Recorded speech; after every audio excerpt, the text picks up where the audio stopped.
Okay. Rambam.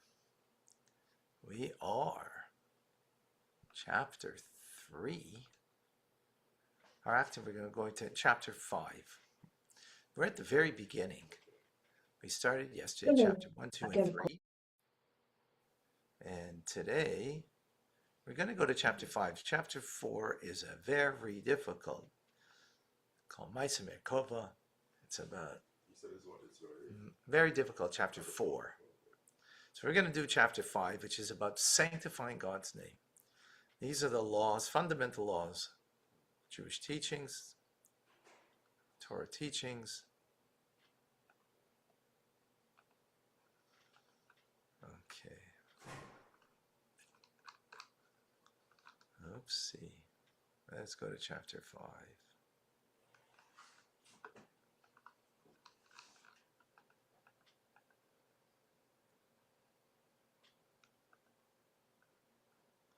No. Second. What's going on there?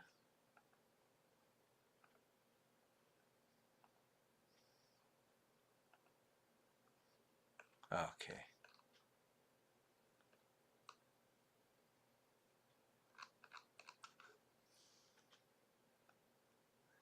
Tim, if you can let in.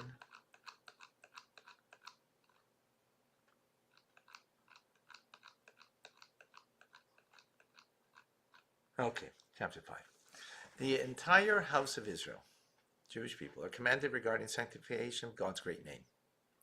As it states in Leviticus, and I shall be sanctified amidst the children of Israel. Also, they are warned against execrating the holy name, as the above verse states, and they shall not desecrate my holy name. What is implied? So what does this mean? Should a non-Jew, a Gentile, arise and force a Jew to violate one of the Torah's commandments at the pain of death, he should violate the commandment rather than be killed. So a non-Jew says,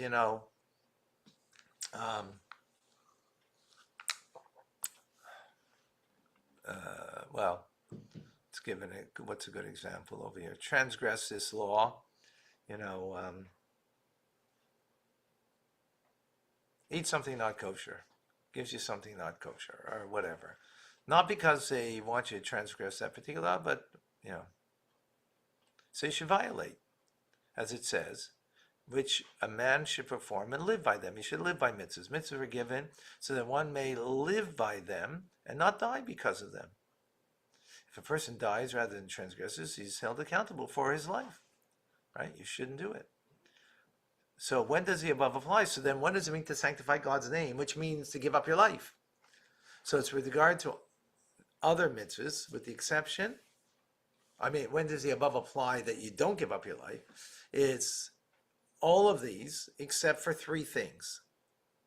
Forbidden sexual, worship other gods, forbidden sexual relations, and murder. However, with regard to these 3 sins, if one is ordered, transgress one of them, or be killed, one should sacrifice his life rather than transgress. When does the above apply? When the non-Jew desires for his own personal benefit.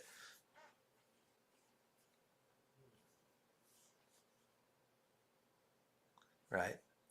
For his own benefit. For example, he forces a person to build a house or cook food for him on Shabbos. He rapes a woman or the like. Right? In other words,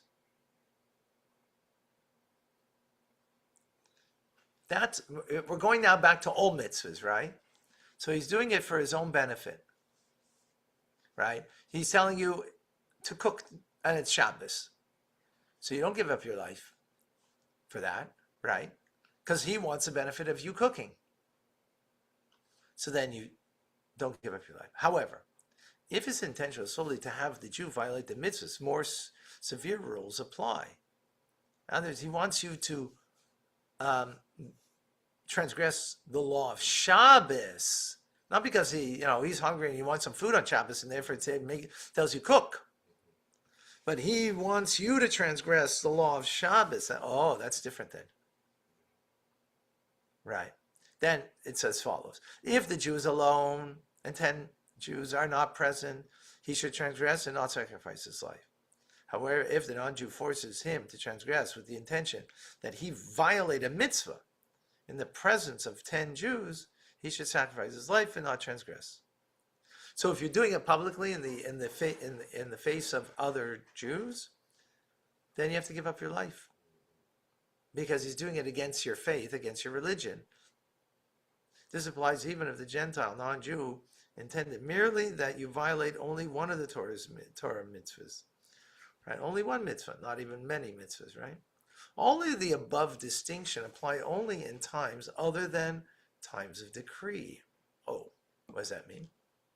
In other words, this is one person who is, just doesn't like Judaism and wants you to violate because he wants to see you violate your Jewish faith, right? So now we make a distinction if it's done privately with that person, right? A real anti-Semite, right? Who doesn't like Jews and doesn't like Judaism, right? But if it's done publicly, then you have to give up your life. But if it's a time of decree, right?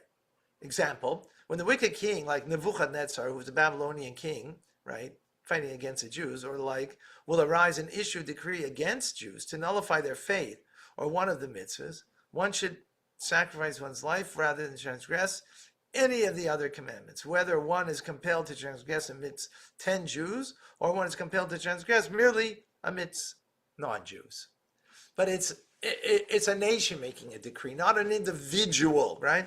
It's a ruler, Nebuchadnezzar, or in the times of the Hanukkah story, that the Syrian Greeks made a decree against the Jews that they couldn't keep Shabbos, couldn't circumcise, and so on, right?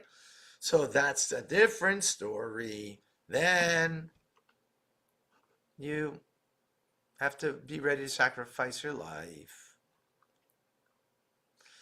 Number 4, if anyone about whom it is said, transgress and do not sacrifice your life, sacrifice his life and do not transgress, he is held accountable for his life. Right. In other words, it's like committing suicide. You shouldn't do that, right? When anyone whom it is said, sacrifice your life and do not transgress, sacrifices his life and does not transgress, he sanctifies God's name. So when you have to sacrifice your life, and you do, you sanctify God's name. If he does so in the presence of 10 Jews, he sanctifies God's name in public. It's called Kiddush Hashem Barabim. That's even a higher level. Like Daniel, when he was thrown into the lion's den, right? Hanina, Mishael, Azariah, and Rabbi Akiva and his colleagues, right? Rabbi Akiva, right? He was literally like burnt alive. Was he burnt? Yeah, they put pads on him, like that it should stay, the flames should, engulf him, and he should, like they pads of cotton that were a slow burn, like that were wet, that were damp, in order to, make it prolong the agony. Who was the one who was flayed alive? I think it was Rabbi Shmuel, the Kohen Gadol. I think it was Rabbi Shmuel, the Kohen Gadol. Yeah. He said the Shema at the very end. I mean, they all said, everybody said the Shema at the very end, right? Yeah.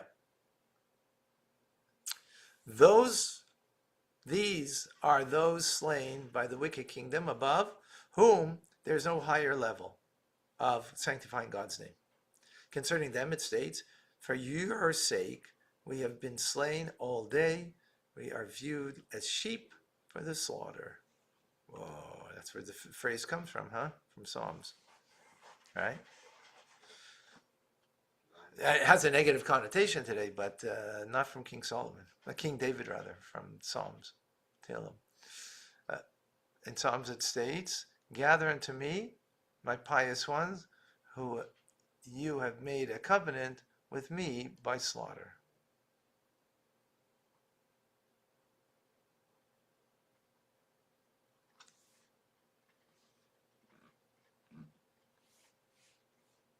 Okay. Okay, one quick sec.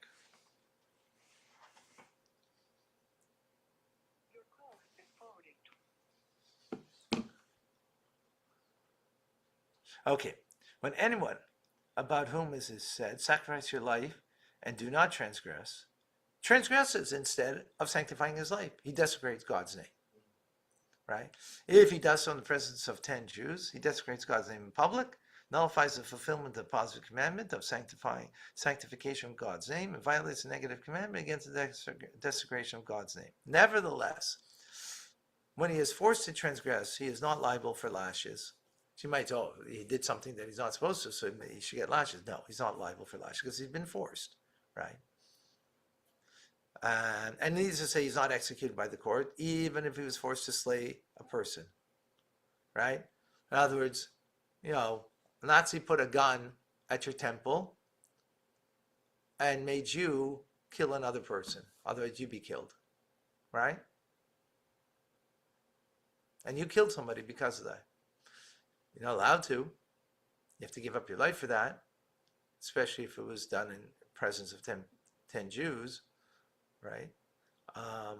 But if you did that, excuse me, you're not going to be held liable for murder by a court, by a Jewish court, right? I mean, for execution, that is, right? The punishments for lashes execution are administered only when one transgresses voluntarily and when the transgression is observed by witnesses and when the warning was given, right? The whole thing wouldn't be because you have to be warned, that you're doing a sin with 2 witnesses.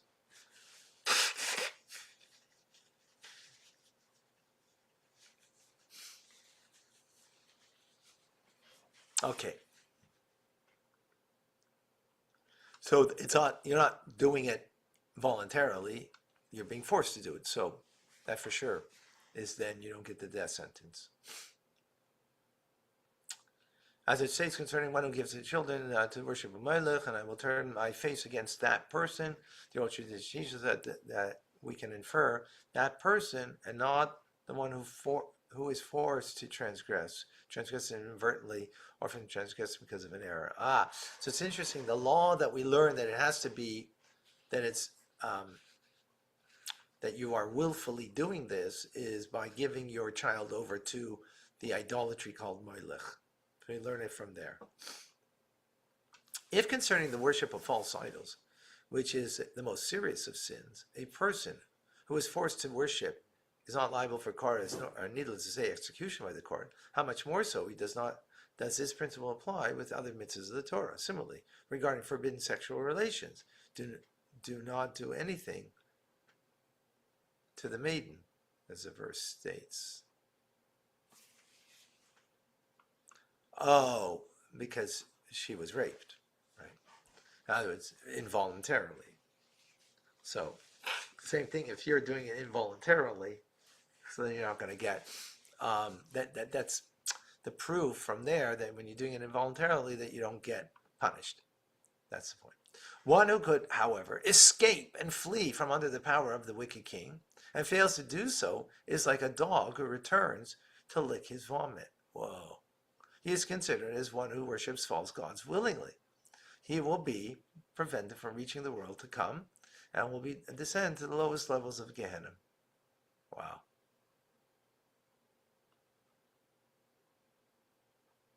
Okay. Now we're going to go further into this. It's pretty fascinating. If non-Jews tell a group of women, give us one of you to defile. If not, we will defile all of you. They should allow themselves to all be defiled rather than to give over a single Jewish soul to non-Jews. Fascinating law.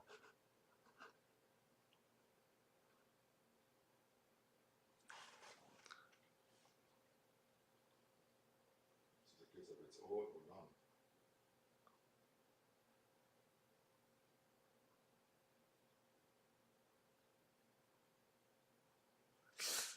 The Rashba, a commentator, says that this is even if one of the women was known to be immoral, right?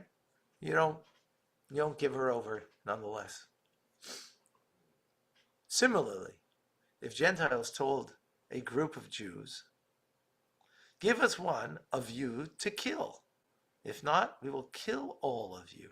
They should allow themselves to be killed rather than give over a single soul to the Gentiles. However, if the Gentiles single out a specific individual and say, give us so and so and we will kill, or we will kill all of you, different rules apply.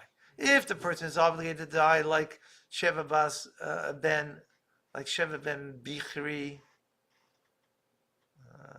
what was the story with him? Story in the book of Samuel. He called for mutiny against King David as king, so he was obliged the death penalty. So then you can give over that person. Initially, however, this instruction is not conveyed to them. However, if he is not obligated to die, they should allow themselves to be killed rather than to give over a single soul to Gentiles. Wow.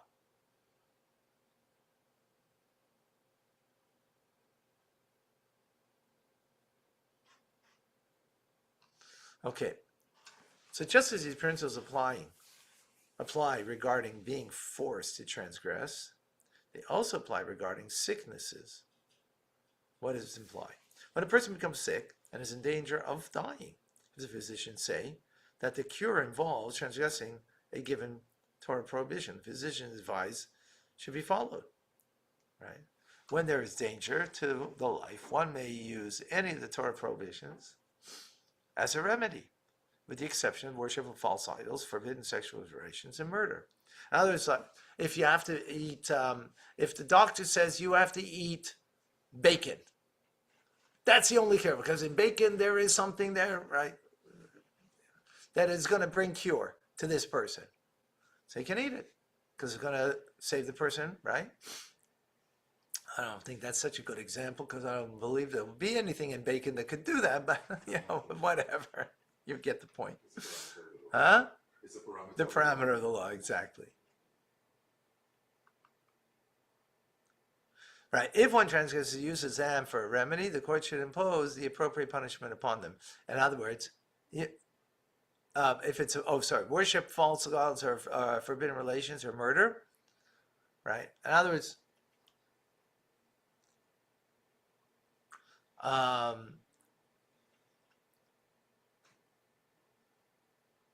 he's got to go and worship these idols, otherwise he's gonna die.